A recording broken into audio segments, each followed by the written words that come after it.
Hello and welcome to another edition of the Panthers Tracks podcast. I'm your host, Ellis Williams, joined as always by my mother's three favorite people, me, myself, and I. We're recording this on a Thursday on the eve of the Panthers' final preseason game. The Buffalo Bills are coming to Bank of America Stadium to take on the Carolina Panthers in a game that both teams are handling differently. Coach Matt Rhule has said that he plans on playing starting quarterback Baker Mayfield the entire first quarter, hopes to continue that into the second. That means, we're looking at potentially 5 drives here, maybe 6 series. I don't know. I mean, I guess you hope they're longer plays. If you're a Panthers fan, you hope they're longer plays, longer drives, more plays, less series. I see that. So maybe I say 5. I think we're going to see 5 series out of Baker Mayfield. And of course, with Baker Mayfield being out there, that means you're getting everybody else, minus Christian McCaffrey, but you're getting everybody else. You're going to get that first team offensive line. So from left to right, we're talking Ike Mekwonu, Brady Christensen, Pat Elflein, Austin Corbett, Taylor Moton. You're going to get Chuba back there, Deonta Foreman. You're going to get DJ Moore. You probably aren't going to get Robbie Anderson due to injury, not because he's Christian McCaffrey. You hopefully get Terrace. You're going to see Rashad Higgins, but you've seen him all preseason. You're going to see this tight end group that's eager to prove themselves in Ian Thomas and Tommy Trumbull. You're going to see the Panthers' first team offense, y'all. Of course, minus CMC. And that means that it's time for this Ben McAdoo offense to start coming together. And as I said before I started naming you the Panthers starting lineup like this is Madden or a depth chart or something, the Bills aren't playing most of their starters. Josh Allen won't play, so you won't see the first team offense. I don't know what that means for the defense. I would assume it means you're not going to see much of that first team defense as well, similar to how New England handled it last week when they played their starters and the Panthers did not. So the plan is, according to Matt Rhule, to, again, start Baker Mayfield, have him play into the second, let Sam Darnold at some point finish the second quarter.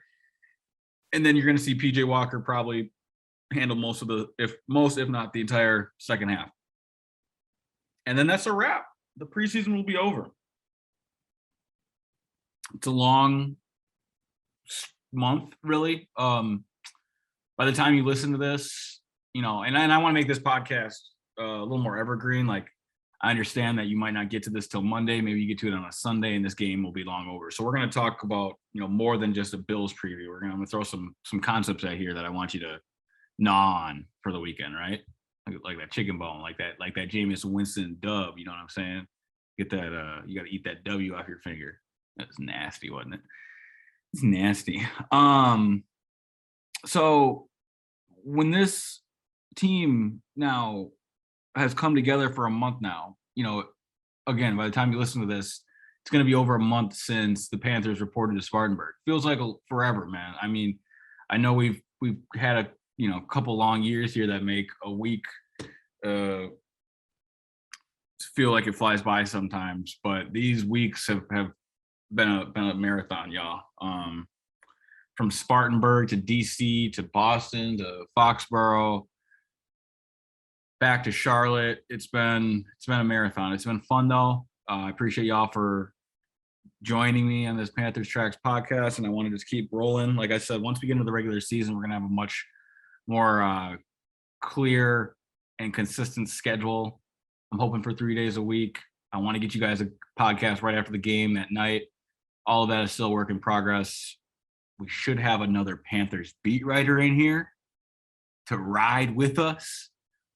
Charlotte Observer should be hiring somebody soon. I'm excited about that. I was going to record this podcast at the podcast studio, but my colleague Scott Fowler was in there working on his Legends of the Carolina series that if you have not gotten a chance to check out, please do. The Dale Earnhardt piece just dropped yesterday, I believe, in print today.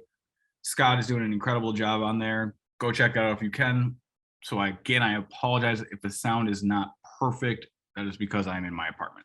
But once the regular season starts, like I said, we will have a consistent recording schedule to which 95, if not 99% of these podcasts will be recorded in that studio. I cannot wait.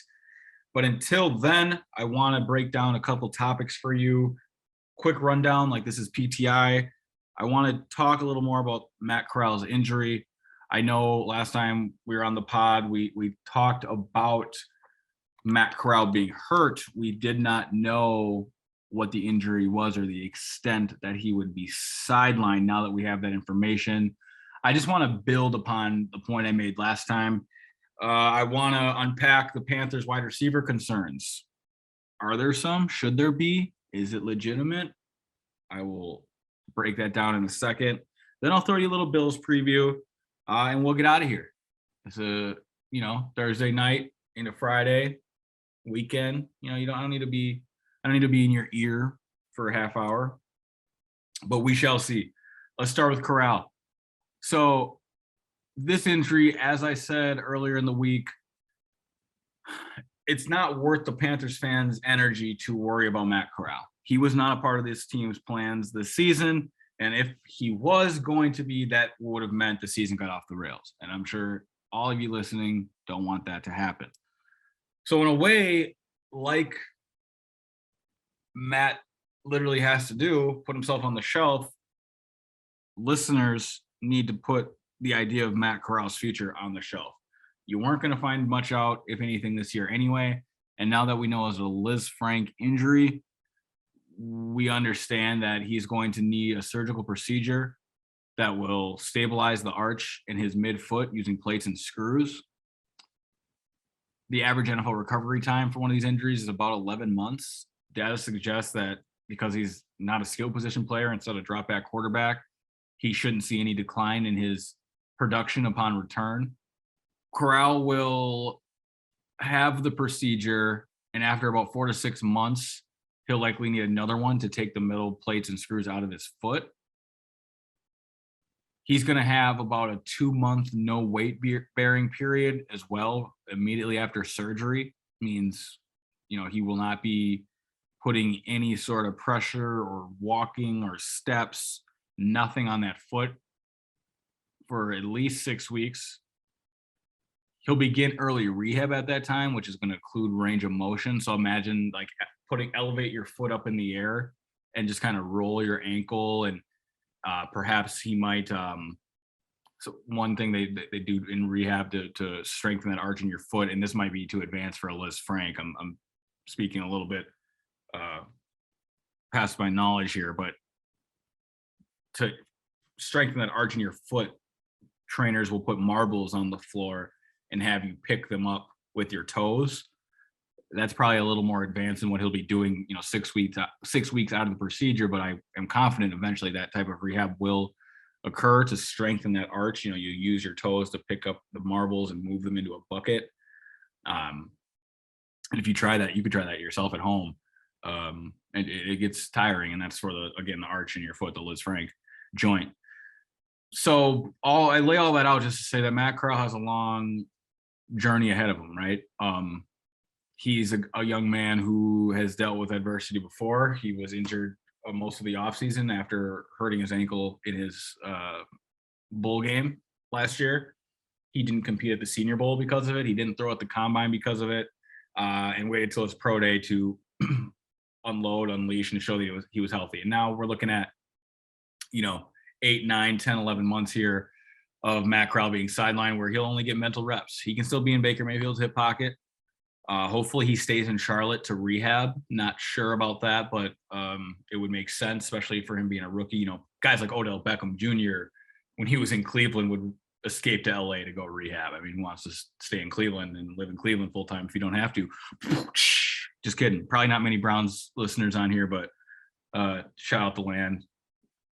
Love y'all. Bear with me. So yeah, he'll hopefully be in Charlotte rehabbing, staying close to Ben McAdoo, staying close to Baker Mayfield, but we'll see. We shall see. He's got a lot to endure this next calendar year. Speaking to medical professionals and sources, it sounds like he'll be ready to go by OTAs and minicamp. By April, May of next year, June, he'll be ready to go. And that's where we're going to leave Matt Corral. Transitioning to the concerns of the Panthers wide receivers. I need to work on my transitions. Like, you can't just say transitioning to, but hey, look, man, I'm new to this. Like, every podcast I've ever done, I had a partner. I had, a field of people. Sometimes I just hosted while people threw it to me. Or, well, I threw it to people. Sometimes they threw it to me, yada, yada. I'm up here just talking to myself. So if anyone has any transition advice, the DMs are open.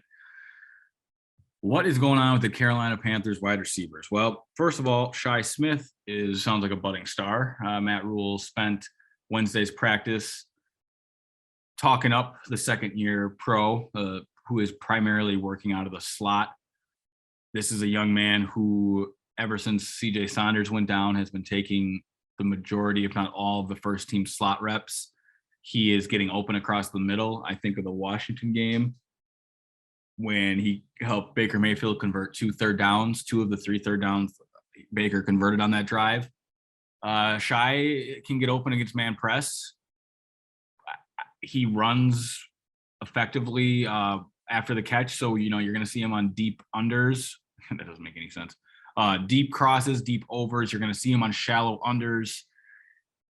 You're going to see Shi Smith be Baker Mayfield's weapon across the middle. And I'm going to give you guys this, and I could very well be wrong, but as someone who has watched Baker Mayfield for about half of his career, 2.5 seasons, I have a feeling Shi Smith is going to turn into his Jarvis Landry.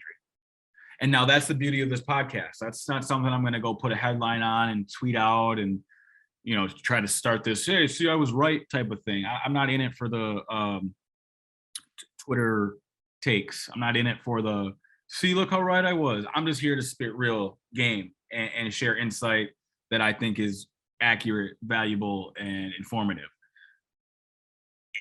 And to me, I am seeing Baker Mayfield hone in on Shi Smith like he was Jarvis Landry in Cleveland.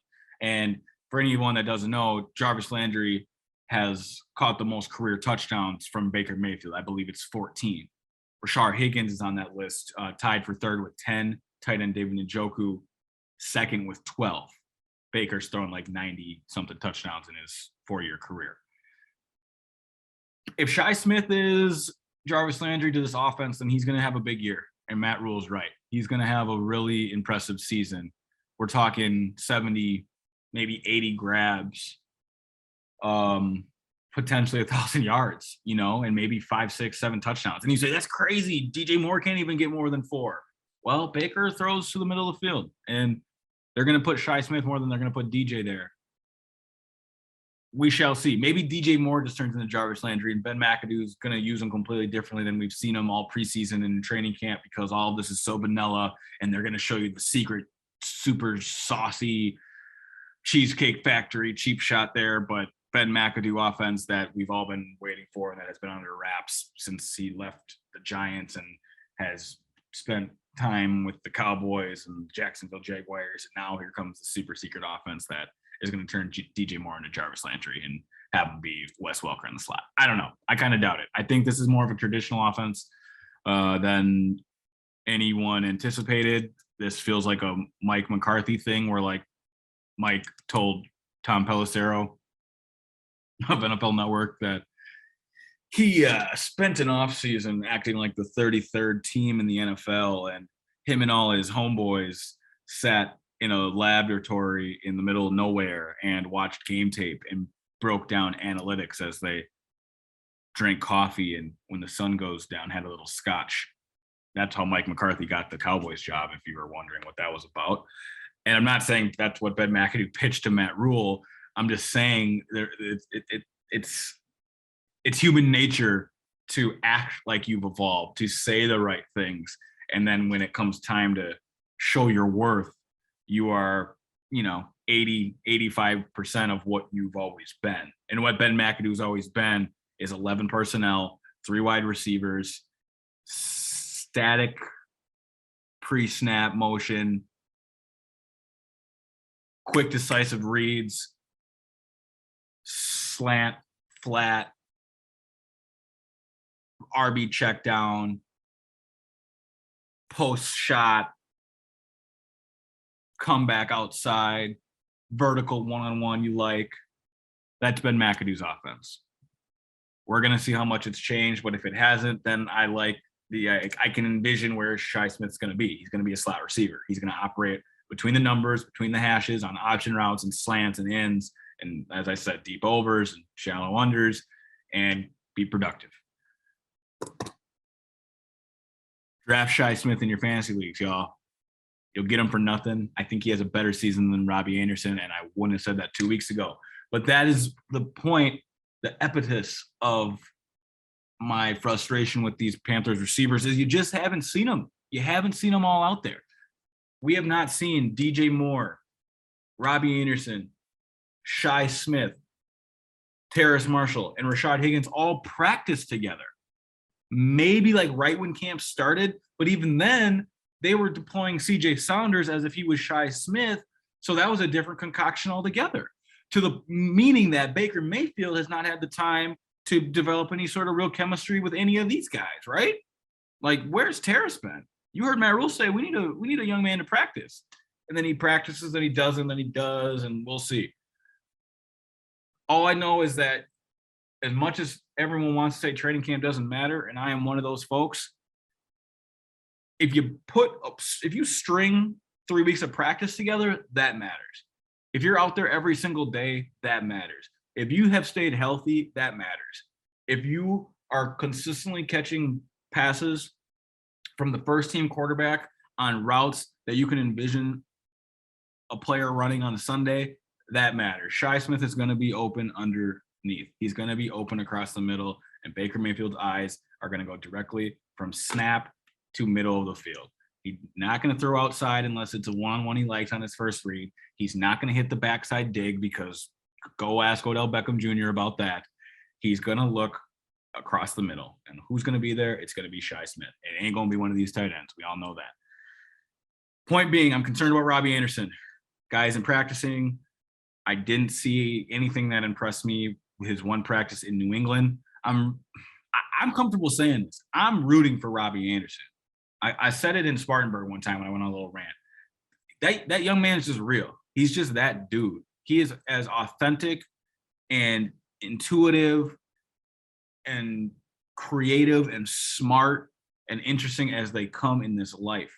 He is a brilliant young man, but I'm a little concerned about what's about to happen on the football field to Robbie Anderson, because we just haven't seen it.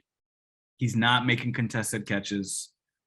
He doesn't look strong out there, and that's not a knock on his stature. I mean, Kevin Durant can guard post players, and he couldn't bench 185 pounds once, whatever that story is that we all clown KD for, who deserves no clowning. KD is the truth. Go check my Twitter, ask about it. It's all true.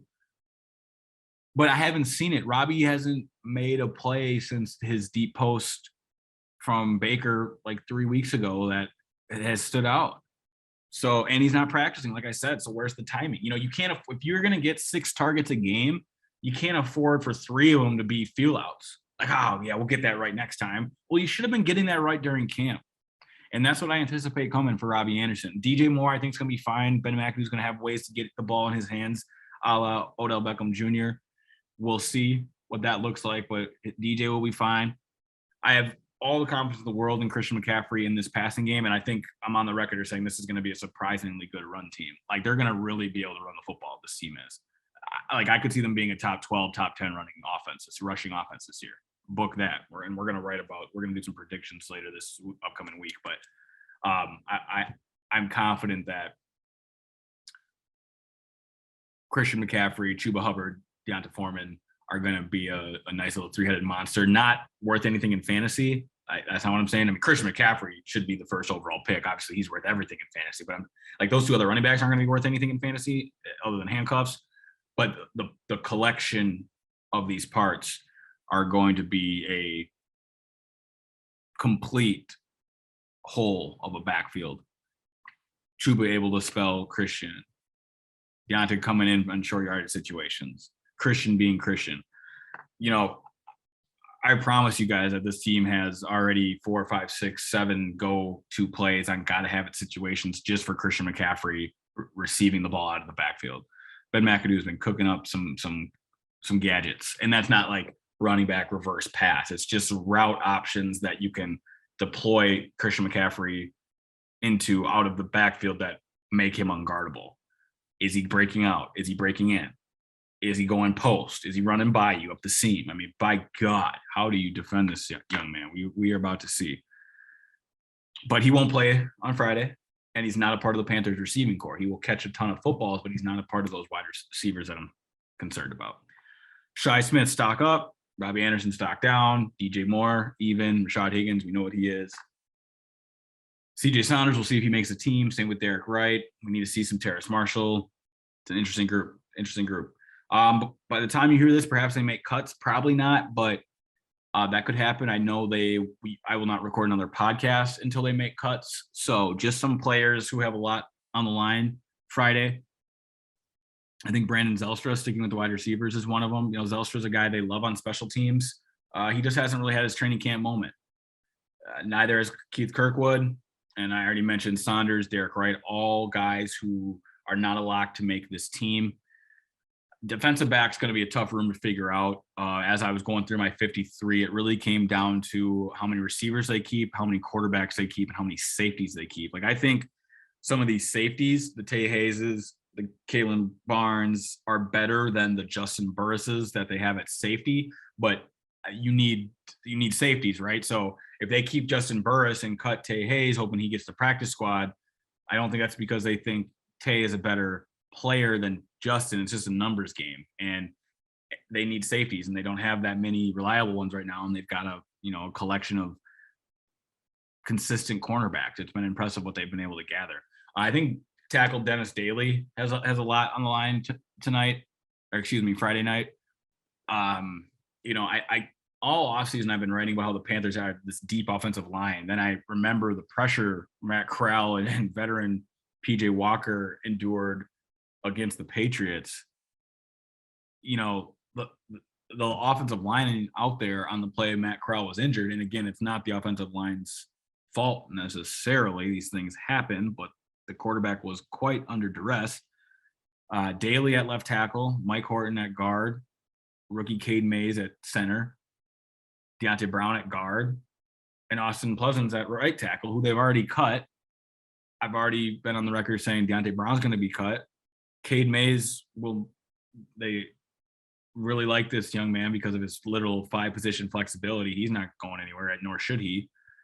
Mike Horton, probably a casualty, and I'm worried about Dennis Daly too. Like, they just might cut this whole third team offensive line unless you see something from Dennis today. And I keep saying today, if you see something on Friday, they're going to have some tough cuts at offensive line, but maybe it won't be that hard because these guys aren't as good as I thought they were, I guess is kind of what I'm saying. And then, CJ Saunders, I know I keep talking about him, but he returned to practice Monday wearing that white Iverson sleeve. And now we're going to see him play a lot in the second half. And he probably would clear waivers. He'll probably be a practice squad guy. But I'm always rooting for those little slot receivers. Okay. That's about all I have. I know for this Bills game coming up, quick preview, and I mean really quick, you just want to see this offense string together some first downs. You want to see them convert on third and medium, third and short. You want to see a touchdown or two. You want to see a field goal almost every time. You want points, and you want them to move the ball. You don't want any penalties. You want clean, no delay of games. Don't take any timeouts. Let's see a crisp, smoothly operated offense from Baker Mayfield, Ben McAdoo, and this group of Panthers first team offense. We shall see.